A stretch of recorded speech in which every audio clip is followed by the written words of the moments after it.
नमस्कार मित्रांनो, स्वागत आहे तुमचे एका नवीन व्हिडिओमध्ये। तर छोटंसं चिमुकली आहे आणि ती रात्रीच्या 12 वाजता कुठल्या गाण्याचा सूर लावत आहे काय माहिती। ती गाणं म्हणत आहे, ती तिची बोलीभाषा तुम्हाला तर कळते का नक्की व्हिडिओमध्ये सांगा।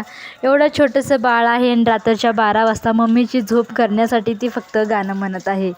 तर खूप छान बरं का। या बाळाचा हा व्हिडिओ सध्या सोशल मीडियावर खूप व्हायरल होत आहे। मला तर या बाळाचा व्हिडिओ खूप आवडला। तुम्हाला आवडला असेल तर नक्की व्हिडिओमध्ये कमेंट करून सांगा। चॅनलवरती नवीन असाल तर चॅनलला सबस्क्राईब करा, व्हिडिओला लाईक करा। धन्यवाद।